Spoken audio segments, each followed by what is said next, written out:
Let's mic day special. नमस्कार, let's mic में आपका स्वागत है। डे स्पेशल के साथ मैं राखी जैन। 25 जुलाई भारतीय लोकतंत्र के इतिहास में ये तारीख एक विशेष पहचान रखती है। ये वो दिन है जब देश के सर्वोच्च संवैधानिक पद भारत के राष्ट्रपति की जिम्मेदारी एक व्यक्ति से दूसरे व्यक्ति को सौंपी जाती है। संविधान में कहीं ये नहीं लिखा कि राष्ट्रपति को केवल 25 जुलाई को ही शपथ लेनी होगी, लेकिन पिछले कई दशकों में ये दिन एक लोकतांत्रिक परंपरा के रूप में स्थापित हो चुका है।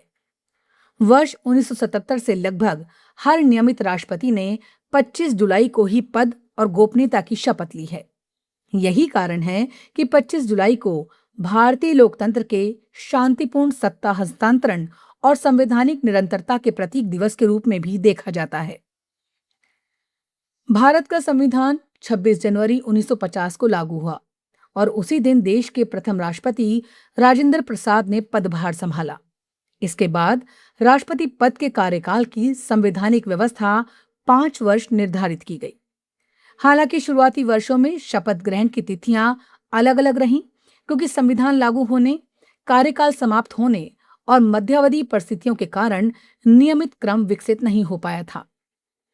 भारत के दूसरे राष्ट्रपति सर्वपल्ली राधाकृष्णन ने 13 मई 1962 को शपथ ली। उनके बाद जाकिर हुसैन राष्ट्रपति बने, लेकिन 1969 में कार्यकाल पूरा होने से पहले ही उनका निधन हो गया। इसके बाद कार्यवाहक राष्ट्रपति की व्यवस्था लागू हुई और फिर चुनाव कराए गए। इसी प्रकार फखरुद्दीन अली अहमद का भी कार्यकाल 1977 में उनके निधन के कारण पूरा नहीं हो सका। इन असाधारण परिस्थितियों के कारण राष्ट्रपति पद की शपथ लेने की तिथियां एक जैसी नहीं रहीं। वर्ष 1977 भारतीय राजनीति में कई मायनों में ऐतिहासिक रहा। आपातकाल समाप्त होने के बाद आम चुनावों में सत्ता परिवर्तन हुआ और उसी वर्ष नीलम संजीव रेड्डी ने 25 जुलाई को राष्ट्रपति पद की शपथ ली। यहीं से एक ऐसी परंपरा शुरू हुई जो आज तक लगभग लगातार चली आ रही है। नीलम संजीव रेड्डी के बाद Gyani Zail Singh, R Venkataraman, Shankar Dayal Sharma, K R. Narayanan, APJ Abdul Kalam, Pratibha Patil, Pranab Mukherjee, Ram Nath Kovind और द्रौपदी मुर्मू सभी ने 25 जुलाई को ही राष्ट्रपति पद की शपथ ग्रहण की। इस प्रकार ये तिथि भारतीय लोकतांत्रिक व्यवस्था की एक स्थायी परंपरा बन गई। राष्ट्रपति का पद भारतीय संविधान में अत्यंत महत्वपूर्ण माना गया है। राष्ट्रपति देश के प्रथम नागरिक होते हैं और भारतीय सशस्त्र बलों के सर्वोच्च कमांडर भी। प्रधानमंत्री और मंत्रिपरिषद की सलाह पर कार्य करते हुए राष्ट्रपति संसद का सत्र बुलाते हैं, विधेयकों को मंजूरी देते हैं, अध्यादेश जारी कर सकते हैं और संवैधानिक संस्थाओं में महत्वपूर्ण नियुक्तियां करते हैं। चुनाव आयोग, नियंत्रक एवं महालेखा परीक्षक, राज्यों के राज्यपाल, उच्चतम न्यायालय और उच्च न्यायालयों के न्यायाधीशों की नियुक्ति जैसे अनेक संवैधानिक कार्य राष्ट्रपति के नाम से किए जाते हैं। राष्ट्रपति के चुनाव की प्रक्रिया भी भारत की लोकतांत्रिक व्यवस्था की एक अनूठी विशेषता है। राष्ट्रपति का चुनाव सीधे जनता द्वारा नहीं, बल्कि एक निर्वाचक मंडल द्वारा किया जाता है। इस मंडल में संसद के दोनों सदनों के निर्वाचित सदस्य और सभी राज्यों तथा केंद्र शासित प्रदेशों की विधानसभाओं के निर्वाचित सदस्य शामिल होते हैं।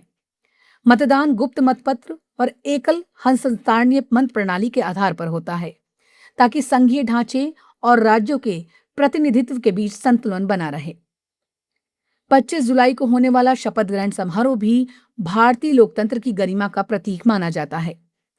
संसद के केंद्रीय कक्ष में आयोजित इस समारोह में देश के प्रधानमंत्री, उपराष्ट्रपति, लोकसभा अध्यक्ष, सर्वोच्च न्यायालय के मुख्य न्यायाधीश, राज्यों के राज्यपाल, मुख्यमंत्री, सांसद, न्यायाधीश, सैन्य अधिकारी और अनेक गणमान्य व्यक्ति उपस्थित रहते हैं।